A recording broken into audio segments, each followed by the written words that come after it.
Hello and welcome.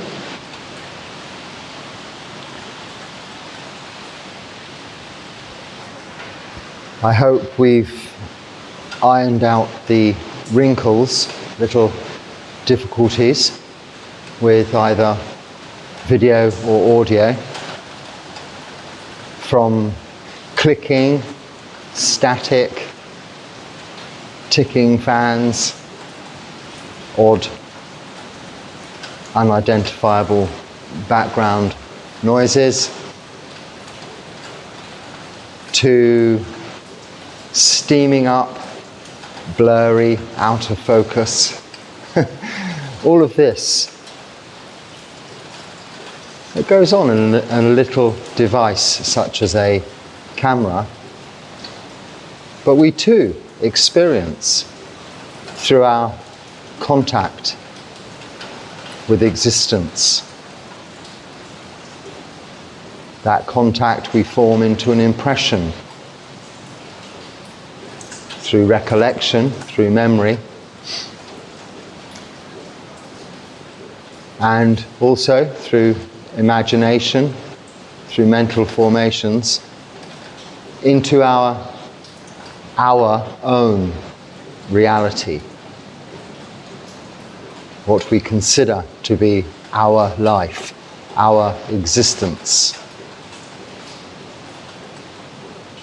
But if we were not here, it still goes on.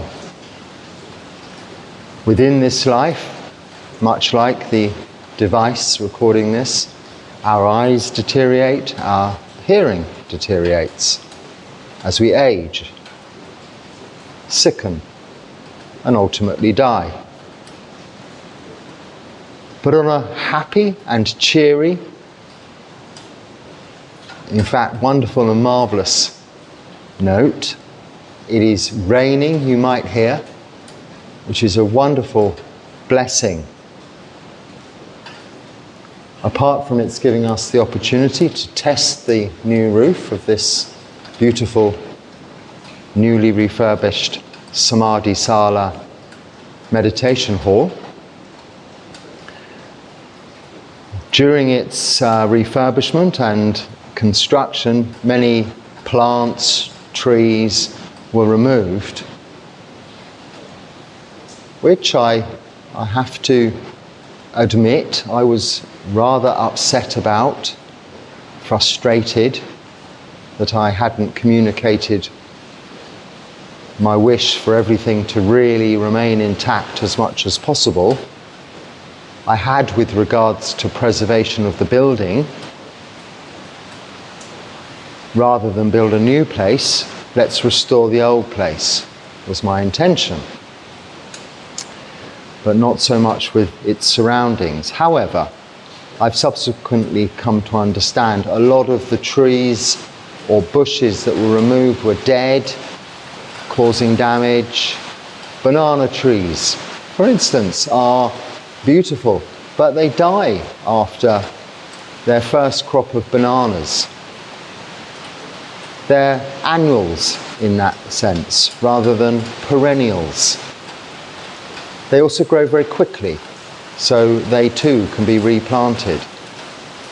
But thanks to your generosity and support, many more trees, young saplings, trees have arrived, have been planted, have been delivered by local people, and local residents are also lending a hand, because as a bhikkhu I'm not allowed to dig the earth, so that means I can't plant a tree as much as I would like to get involved. So I always need someone to dig a hole, pop the tree in, and then we can fill it back in. And it's all ongoing, but at this time, the Vassa, this rain's retreat, is ideal timing, because the torrential rain means we don't have to be watering, carrying from the tap, which is at the moment a little distant, buckets of water to water the newly planted trees. So the rains are a blessing in that respect, very much so. Replenishing the water table, the future water supplies from our wells, which is where we get our useful water from. We do have drinking water provided via a government system, but just the one tap outside. But the majority of our water use is for cleaning, washing down and cooking and such like. This comes from the well, or the wells. Now, a bhikkhu is also not allowed to water fruit trees. So I'm very grateful for all the trees that have been offered. Some of them, however, are mangosteen, mango trees, banana trees, which is also wonderful because they are beautiful. They give a nice, native, natural, indigenous selection of trees. But a monk is not allowed to water a fruit tree. So it just helps with the rains because I don't have to be too careful. We know that the rain is bedding in all the trees nicely. So another Uposatha has passed.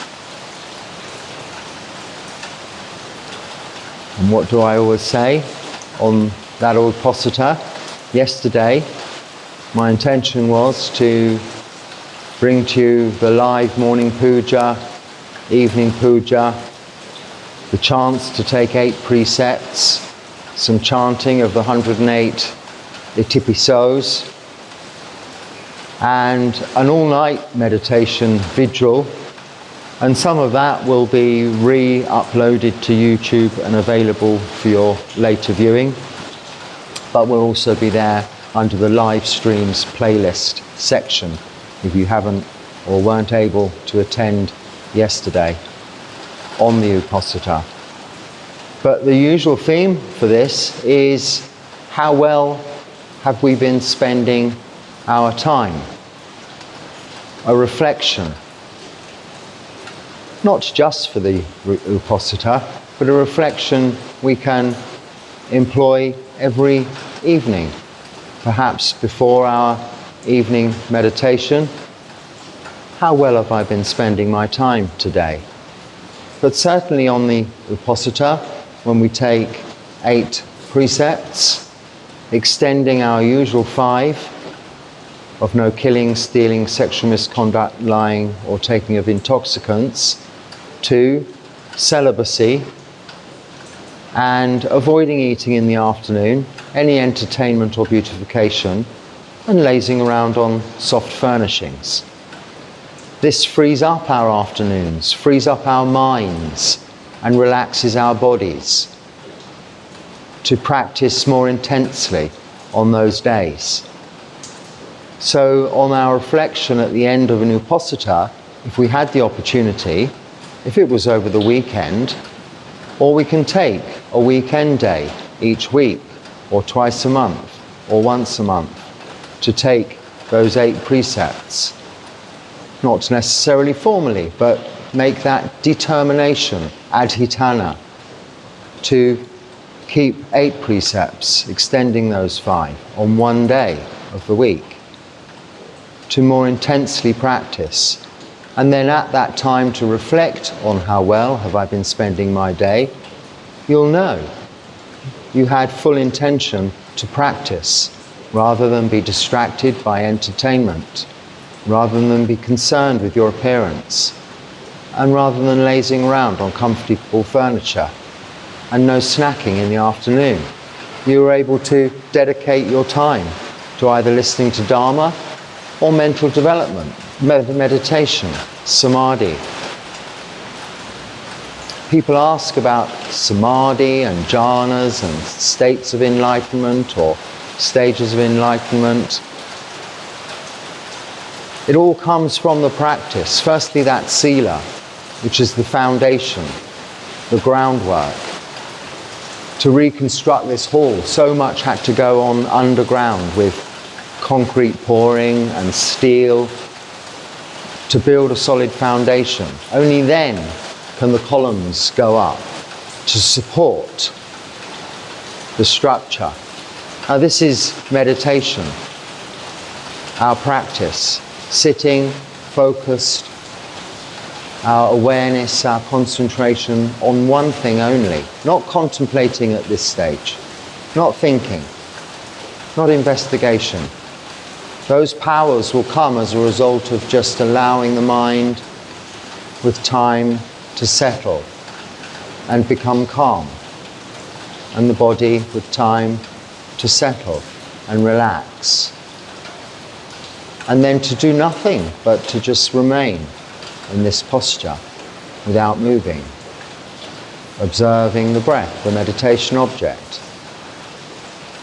This allows the mind to just settle, become tranquil, peaceful and calm. In other words, the word we use is samatha, a tranquil and calm and peaceful state of mind. This practice leads to the other quality we develop of seeing clearly, vipassana. Yes, it's not a technique, it is a quality we develop through our practice. So this is maybe once a week, twice a month, once a month, that we make this determination. For bhikkhus on the uposatha, we have various duties. The day prior, we shave our heads and we re-dye or properly really clean our robes, wash our robes. And on the day itself, we reflect on our own precepts, of which there are 227. Included amongst those are all of the complicated aspects around plants and watering them, and what one can plant and what one can't plant, what one can water and what one can't water. But as this is not my hall, it is yours, it is local people here, it is lay supporters, as opposed to the sanghas or this particular bhikkhu's property. We don't have property, we don't own anything. Artakarya, our 8 requisites, are all we own. Our 3 robes, our bowl, our belt, water filter, razor and needle and cotton. My kuti, which is just a metre or 2 through this doorway that way. I still got wet coming into the meditation hall because the rain was so heavy, and I have to, there's a gap I cross. Maybe I need a bridge or a tunnel, but it's all communal use. I'm just staying here. This is my place of residence for the Vasa. And at the beginning of this 3-month Vasa, and this being the dark moon, the new moon of September, the Uposatha, we are just 15 days, that is from the new moon to the full moon, Uposatha, the first full moon of October, which is Pavarana, being the end of the 3-month rains retreat.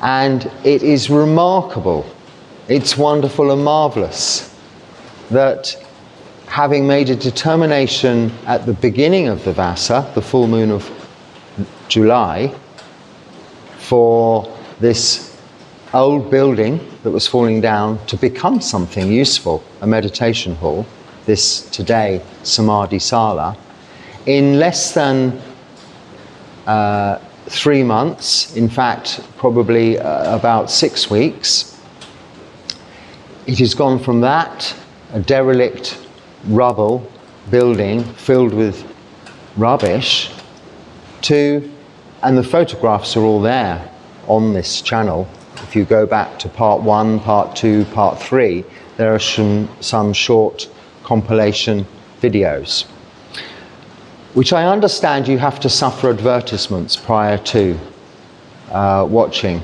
So I'll try and string them together so that they're in one video, because never during the course of my talks will you see video advertisements, because they're all of that form of, I don't know what it's called, monetization, advertisements, is all switched off, is all turned off. But of course, we have no control as to what happens either side of these recordings. So once you start watching the video, you should be uninterrupted. So I'll try and string together all those photographs in one video for future reference, so that you can really go back and see how it was and how it is now. There's quite a way to go. Outside, like I was saying, we need to still plant plants to build up the surrounding environment with native indigenous trees. We have cinnamon, coffee, mangosteen, mango, the temple trees that people really are fond of here, that flower with beautiful flowers. The other trees that have little flowers that people like to pick to offer to Buddha Rupas. All of the natural and local plants that grow well here. No doubt, and hopefully there'll be some avocados there, which I can't pick and use myself directly, but others can come and harvest and maybe offer me an avocado or two to go with my morning dana, my meal. And at the beginning, some 6 weeks ago, I made this determination. And once again, thanks to your generous support and all of your encouragement, which is just as supportive, the encouragement I receive. Anumodana sadhu, sadhu, sadhu. Here we are today with this beautiful place for practice. And I can't say that without turning and bringing once again your attention to this beautiful Buddha Rupa statue with its serene and calm expression that was offered and installed by a local family. So it's not come from the generosity of outside international support and transport. It was manufactured relatively locally by artists and professionals in that field, and brought here and supplied, offered by a local family very close to this meditation hall, of whom have supported me from almost from when I first arrived nearly 2 years ago, just after the Vasa of 2023. All of that time, they've been offering me dana and meeting me regularly out on my arms round Pindapata each and every morning, providing necessary requisites, visiting me for talks, and I've visited them at their home. And they've been so supportive, a local family. And ultimately, this is just such a wonderful and visual representation of that faith and that dedication, not in me as a person, but as a representative of the Sangha. That faith, saddha, is what we can translate as confidence in the refuge we take. So yesterday we had the opportunity to take refuge. That is refuge in the Triple Gem, the Buddha, the Dharma, that's the teachings of the Buddha, and the Sangha, that is the bhikkhus and bhikkhunis, the ordained monks and nuns, in the lineage of the Buddha, our teachers, first ordained disciples. And in that lineage, which has continued since that time, 2,569 years ago, by strict observance to ordination protocol and rules, has been maintained. Its sanctity, its validity has been maintained. And that is so by the strict observance of these Patimokkha rules. So the other thing I always keep referring to on these Uposthita days is these sila.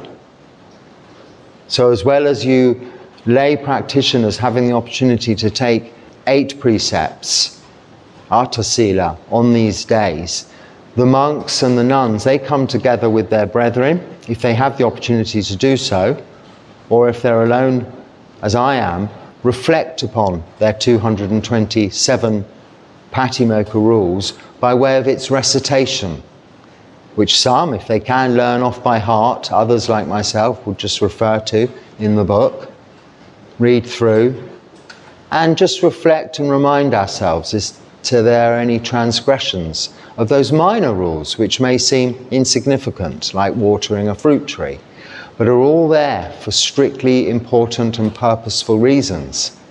So why can't I water trees that are bearers of fruit? Well, because then I would be technically making myself self-sufficient. If there were sufficient trees to provide food, if I was allowed, and there weren't rules in that Patimokkha, in that Vinaya Pitaka, our code of conduct, to prevent me picking those plants, those fruits, I could live here without having any contact with the outside world forevermore until I die.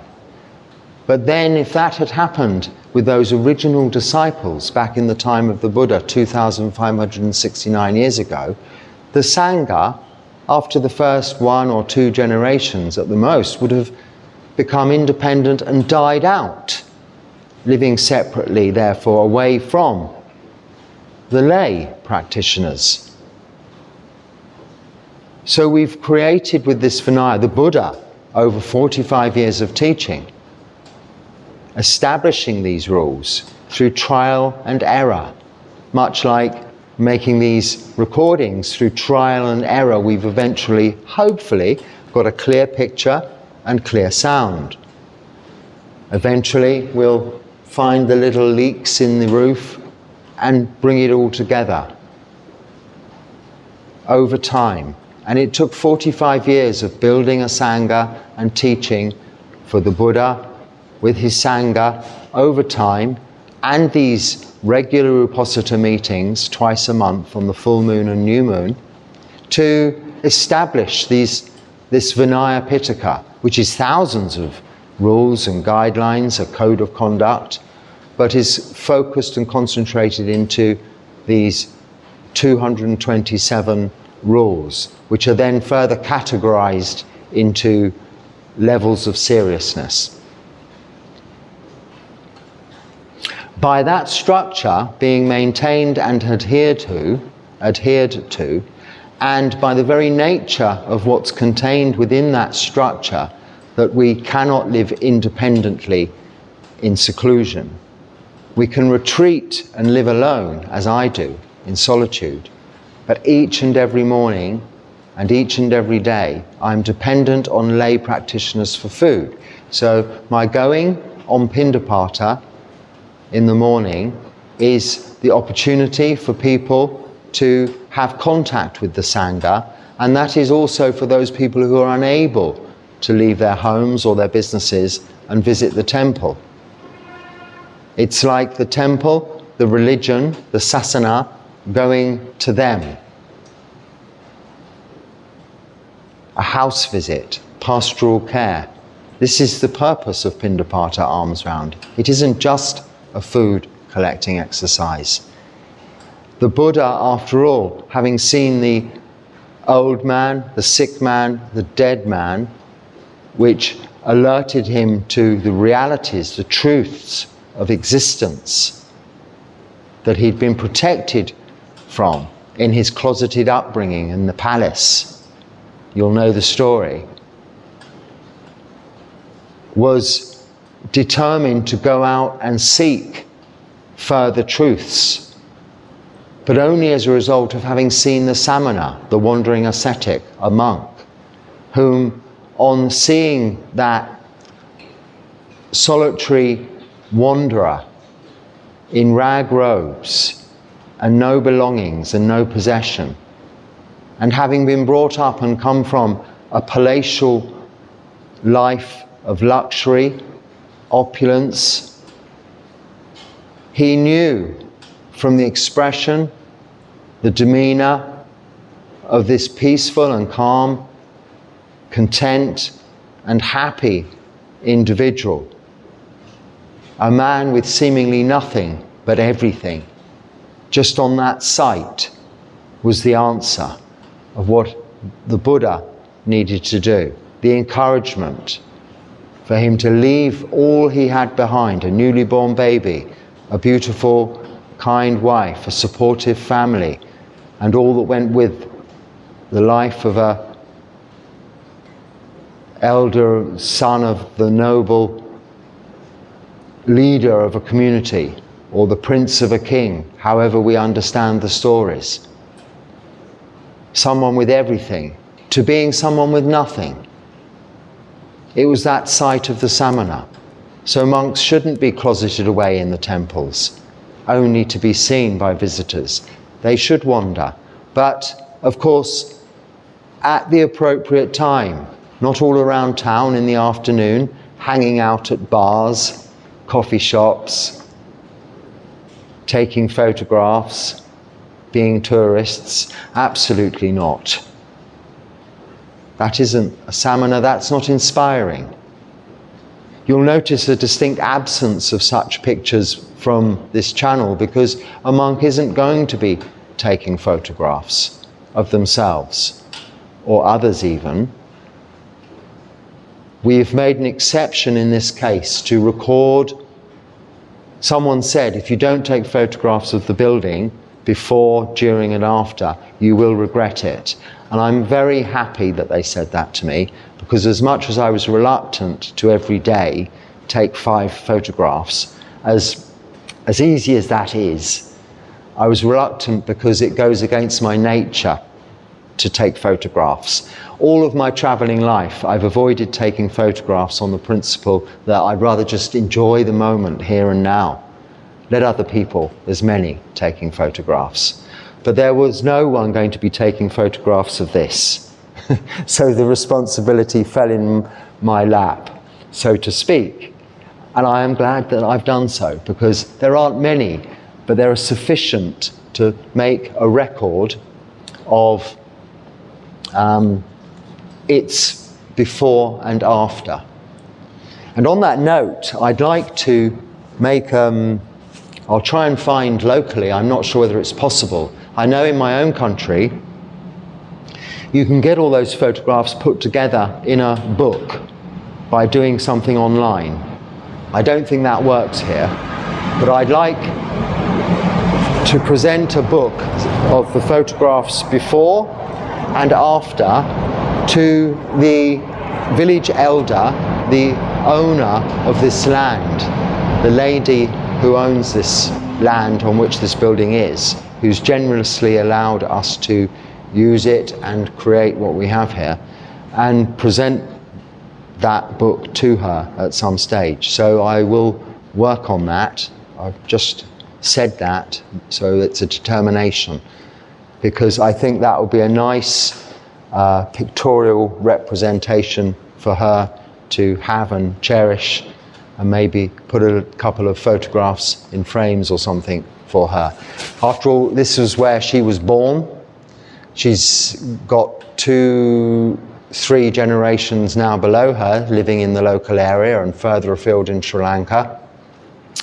This is where she would have been born, or her husband was born, I'm not quite sure, and grown up until she married and then moved to a nearby different building, property, where she brought up her own family. So this is her ancestral home. And I'm reliably informed by someone locally that they whom have a very deep meditation and deep connection with past ancestry and do a lot of merit making and dedication of merits to those ancestors. And in fact, a lot of the ceremonies yesterday on Uposatha and the chanting were those dedications, gives that person a kind of contact, a feeling, an understanding of the nature of those departed ancestors' existence, wishes, and a feeling of how they would feel about what has happened to their old building. And I'm happily being informed by her that they're very delighted and happy with its current use and what we've done here. And you know, I'm not so much into Buddhist cosmology and things, but I don't discount it. And if we have the blessings of the Devas, we have the blessings of our ancestors, we have the blessings of the living people and all of the living beings around us, really we just have the blessings of the universe, don't we? And the gods, whatever our faith is. And this is all we can ask. We're blessed with rain today, and shortly I'll go after morning puja on Pindapata and be blessed with food to live another day. This all comes from generosity, your generosity, local people's generosity, and that all comes from faith, saddha, confidence in the Buddha, Dharma and Sangha. And it was that yesterday that we took refuge in the Buddha, Buddham saranam gacchami, refuge in the Dharma, Dhammang saranam gacchami, and refuge in the Sangha, Sanghang saranam gacchami. If you didn't have the opportunity to join us live yesterday, you can watch that, as I mentioned earlier, again, and use the gaps left for that purpose to repeat or reflect upon that determination, adhitthana, of yours to take refuge, protection from samsara, the worldly lives we encounter and lead, the vicissitudes of life, and comfort and confidence in the Buddha, Dharma, Sangha, to be our protector. My name is Dharma Rakita, which is protected. Rakita is protected. Dharma, of course, Dharma, as in the teachings of the Buddha, and also everything, nature. I'm protected by that, by way of my name. That's what it means. And I consider that important because I do, and appropriate. I was appropriately named by my preceptor, I think, because I am protected by the Dharma.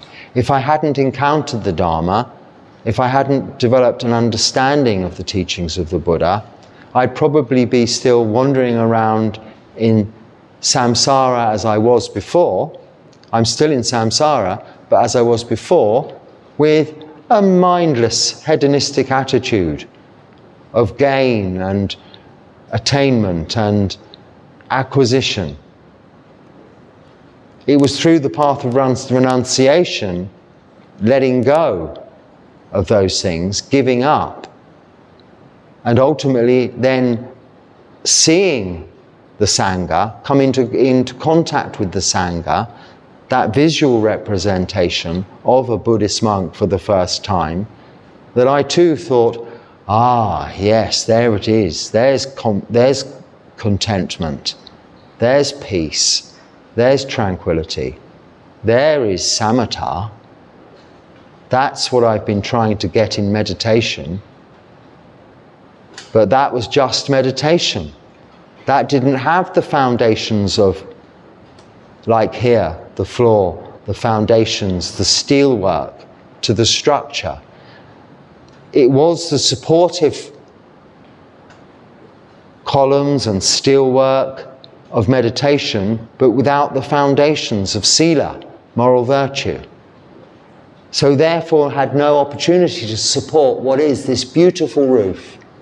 You can't see it in this angle, I don't think, of new hardwood timbers that we had to wait 5 days. Even in that 6 weeks, you can take a week nearly of work out of that.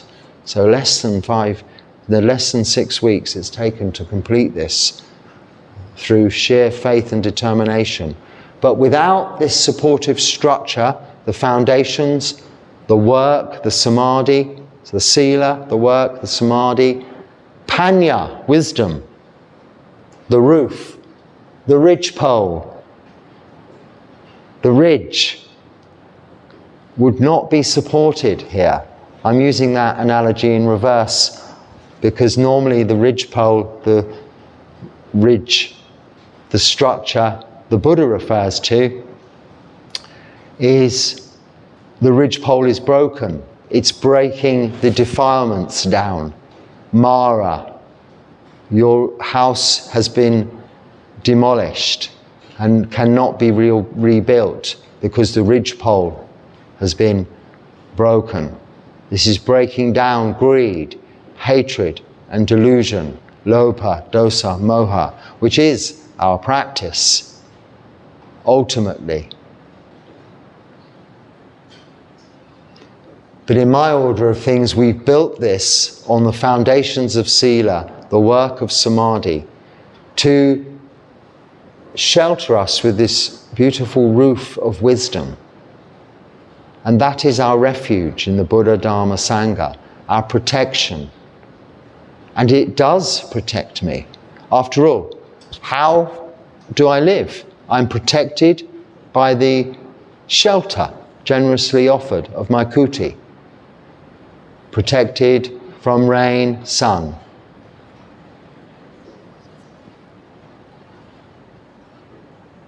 Privacy. I'm fed, so my body is looked after by generosity, by people's faith in the Sangha, and clothed, and medicines provided. That's all I need, those 4 basic requisites.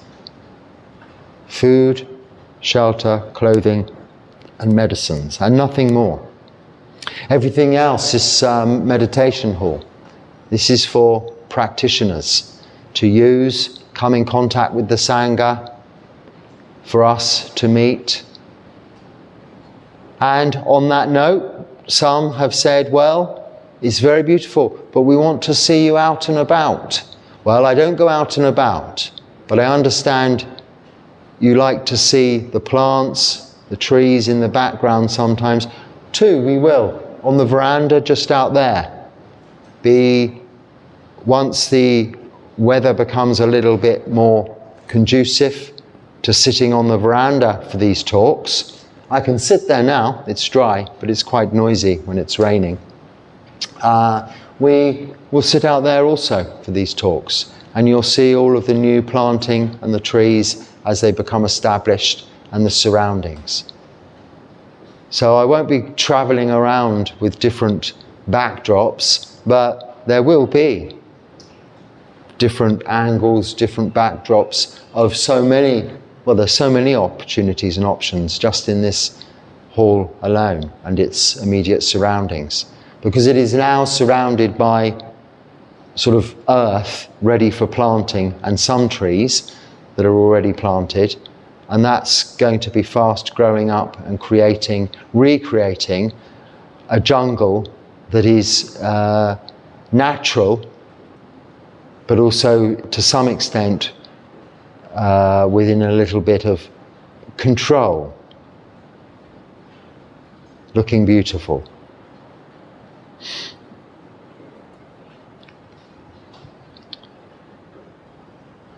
My routine here is much the same, with waking at 3 for meditation, and recently I've been recording these talks at that time also, because of the work that's been going on here.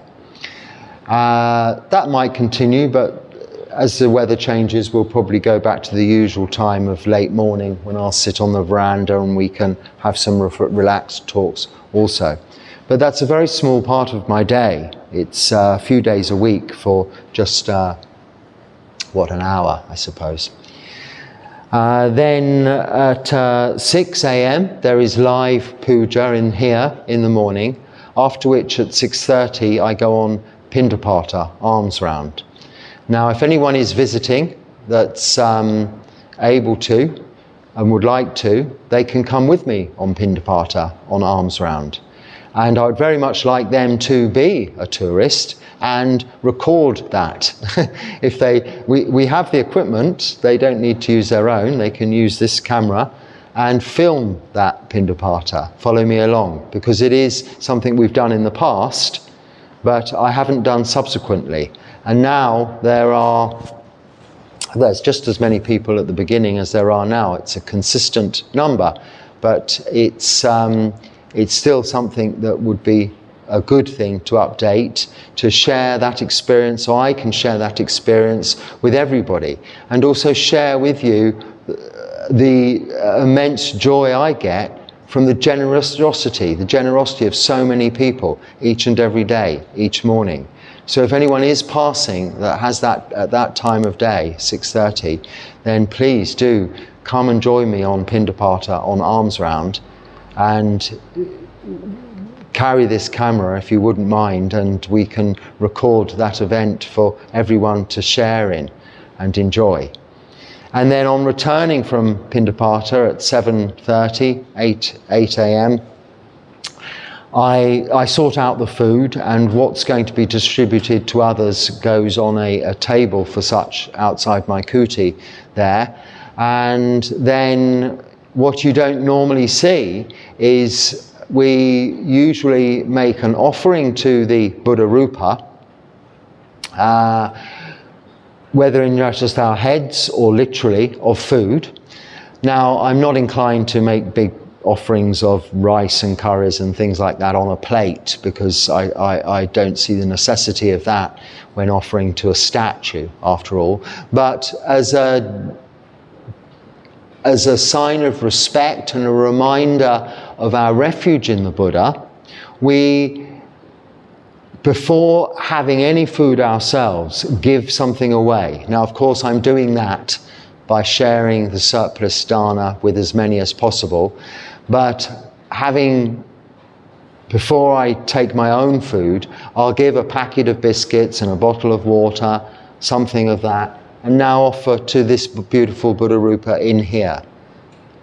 I'll probably be able to show that also live. It's easier to record things in here than how I did that privately in my kuti.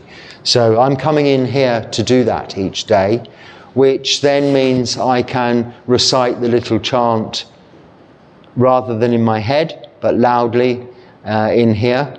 And then my own reflection on the receiving of Pindapata, the alms meal, can be recited audibly. And that too I will record or do live in future.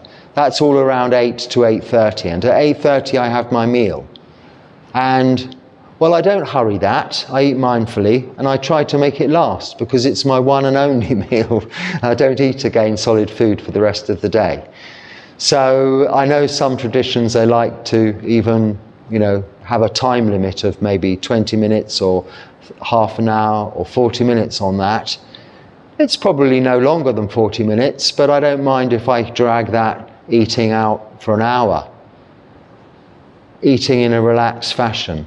I take my food back to my kuti after having offered and paid respects to the Buddha and gratitude for that food, and eat alone in there with time. And then by 9:30 I clear up, sweep up the rubbish. I dispose of any rubbish carefully. The food that's left over, banana skins, mango stones, any leftover bits of rice and food, I then give to the chipmunks. So I have my own little ritual for that, my chippy monkey ritual it's called, where I go out saying, here chippy monkeys, bananas, mangoes, here chippy monkeys, which you won't find in the chanting book. It's my own personal little bit of fun, because I love feeding the animals in nature, like I love feeding the kittens and the cats. It's my way of giving back, giving to nature. Monks don't own anything. We can give very little. We can offer these talks. And through our practice, and only through our practice and determinations in that practice, can cause, through causes and conditions, can cause such places as this to be established and built. If I wasn't practicing and hadn't made that determination, it wouldn't have happened. I'm not saying that with pride or in a boasting way, because I haven't done it. You have. All I have shared with you is my intention and determination. But your generosity and local people's effort and generosity is what's created this, as a result of the causes and conditions being my intentions to remain here and practice for the Vassa. Now, as we approach, having seen the new moon of September, that Uposatha, the last ordinary Uposatha of the Vassa, the next being the full moon of October, I think the 6th of October, will be Poya Day here, a national holiday, but also the beginning of many big festivals called Katinas, which are robe offering festivals for temples and monks that celebrate the finishing, the ending of that 3 months rain retreat, the Vassa. Now, I'm a monk living alone, so we don't have a katina. You have to have at least 5 monks, or a sangha, a quorum of 4 bhikkhus, or 5 bhikkhus, for a katina, a robe offering to be made, and therefore the ensuing celebrations and festivals. But katina festivals and those celebrations are really for the lay practitioners, to boost their confidence, their faith, their sadha. It is a lot of devotional practice and ritualistic and culturally influenced celebrations that go on from that end of the Vassa throughout October and into November. There is a strict period for katina, which is from the full moon of October for a month to the full moon of November, the first full moon of November. So again, another 30 days. And during that time, every temple in this local area will be having these, and throughout Sri Lanka, Thailand, Laos, Burma, Cambodia, Vietnam, all of the Buddhist countries, will be having these wonderful celebrations throughout that month. And in all of these temples. Now, I won't be doing that here, and I may be invited to a few of those. I went last year, I probably will just carry on here doing my own thing, because it's just not really my thing. It's for the lay supporters to enjoy. But there's lots of drumming and horns and lots of eating, would you believe? Well, it goes on not into the afternoon, but pretty close on the mark to the afternoon with regards to the festivities that I'm not that fond of. They're a great thing and very supportive of all of the temples and the monasteries here. So they're a great thing to happen. And you'll hear them in the background anyway, going on. So I won't be going to many of those, but I will be celebrating the end of the Vassa with Pavarana, which is a ceremony of forgiveness, in actual fact, where you seek forgiveness of your fellow brethren for anything you may have done during the time of the Vassa, those that you've been living with, but in my case, of yourselves, anywhere errors of body, speech and mind I may have made. But we'll talk about that further nearer the time and on the occasion of Pararana, of the full moon of October, which will be the end of the monsoon season rains retreat. It won't be the end of the rains, the raining period of this part of Sri Lanka, as that has really just begun and will probably go on for another month at least after the end of the determined Vasa, which is the full moon of July to the full moon of October, usually. What have we achieved? How well have we been spending our time? Well, yesterday, during the Uposatha, very well, I think, from the way things went and are going and are continuing to go with our practice. And I hope you feel that also, that this is useful. And over the Vasa period, well, I could not be more delighted.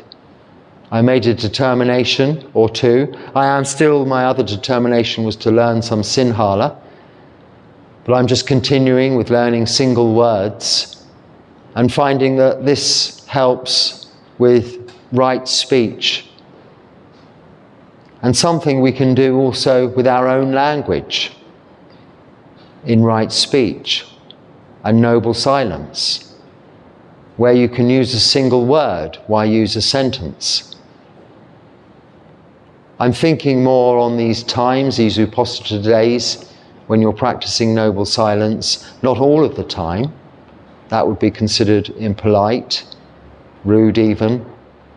But sometimes only one word, yes, no, okay, good, bad, why, where, what, when, is enough. I went with, I'll call him my kapia. I have many kapias. They're supporters, local people who help me, people who can handle money.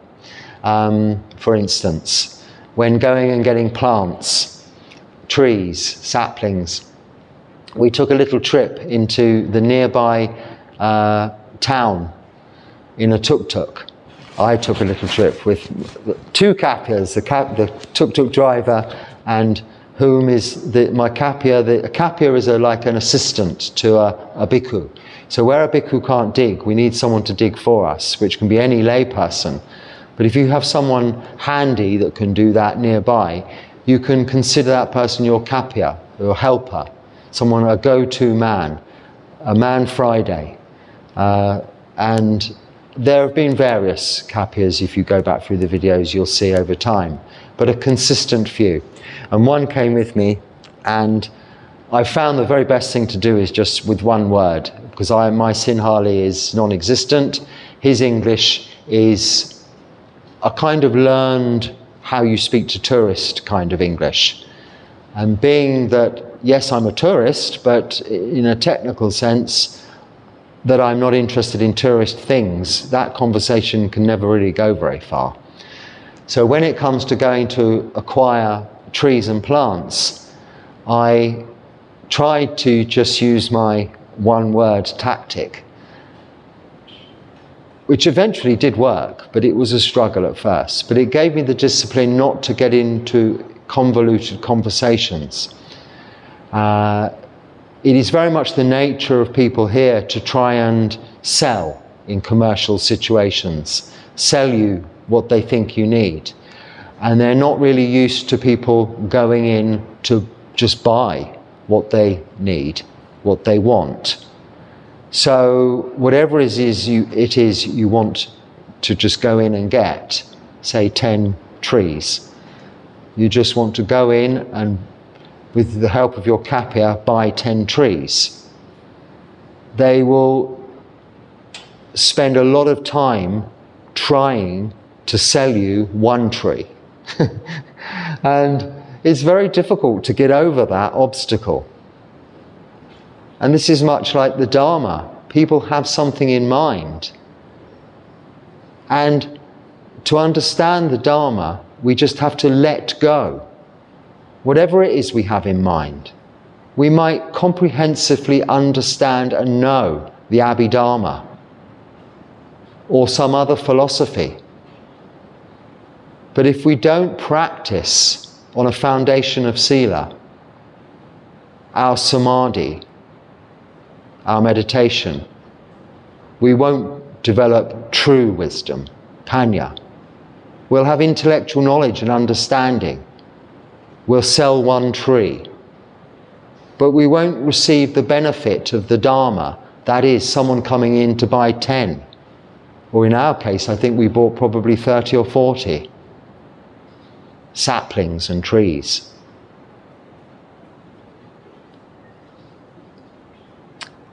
If the owner of the shop had had his way, we would have gone out with 1 or maybe 2 of what he had in mind to sell that day. Instead, as well as those 2s, we went out also hiring his lorry and him as the driver to transport 30 odd trees back to this place. We too are guilty of that. We walk into a temple, we walk into a monastery. I want to become a monk. I've got all these ideas. But when you want to become a monk, you soon learn all of your ideas have to be forgotten. All of your books have to be put down. All of the study, the qualifications, the PhDs, the reading has to be let go of. The money you had, the chattels, the goods, the assets are given away. You're given some robes, basic clothing, white when you first arrive, and told to put the books down, just go and sit in that hut and meditate, because what you have is the Dharma and the practice, and that is just keeping precepts, meditating.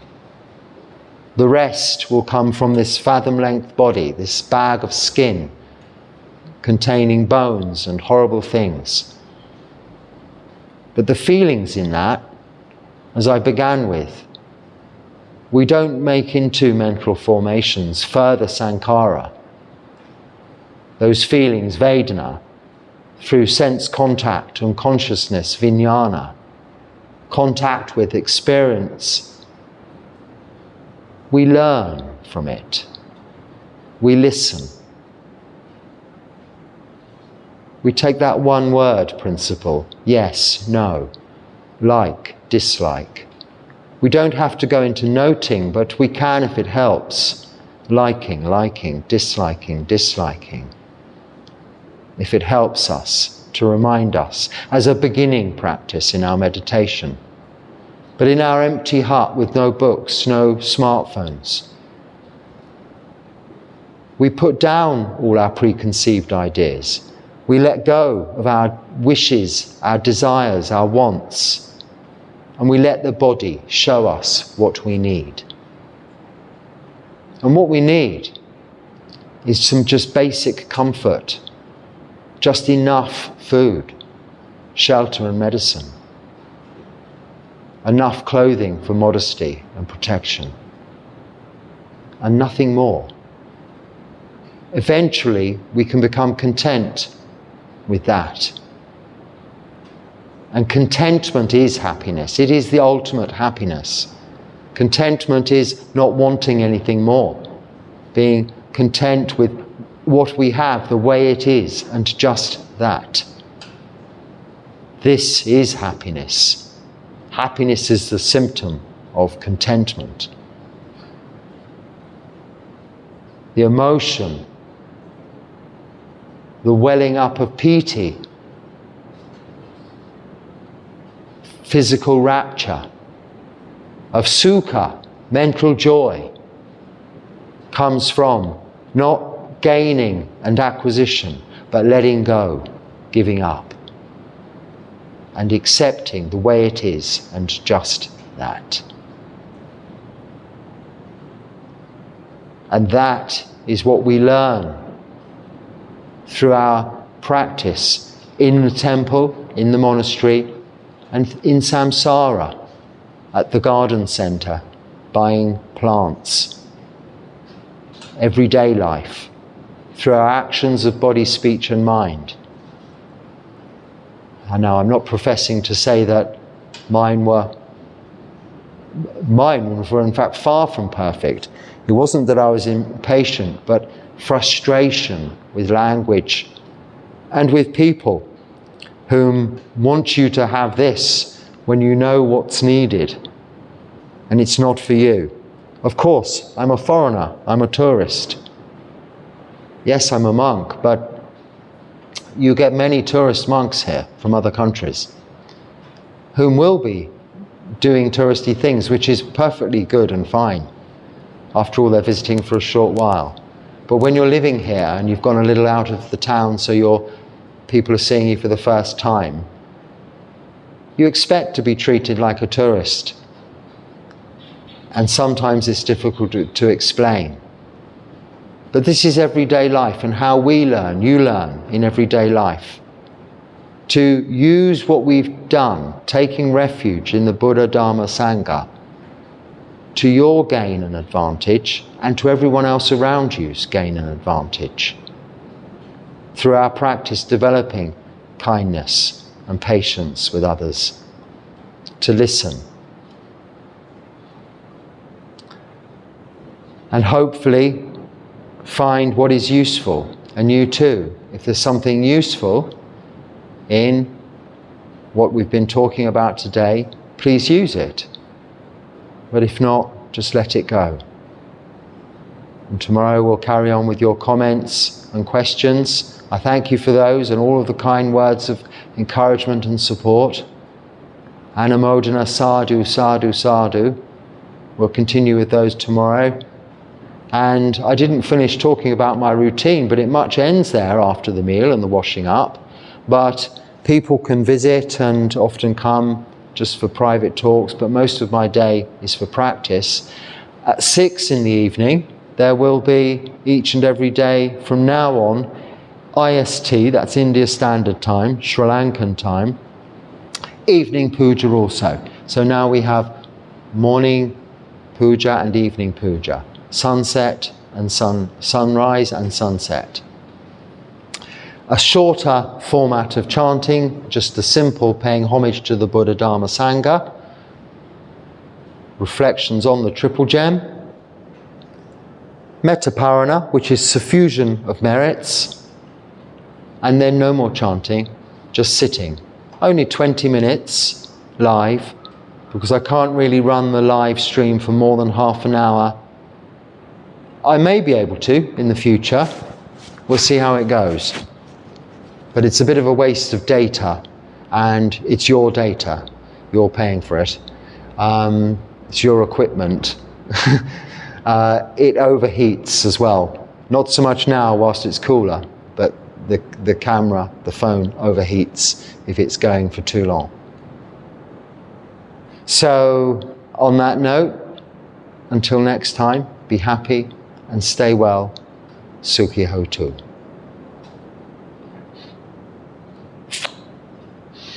And just mindfully get my bearings and thinking whether I exit stage left, stage right, how I do that. Yes. I'll remember where I am. I will once again pay homage to the Buddha, bow on my way out as I bowed on my way in.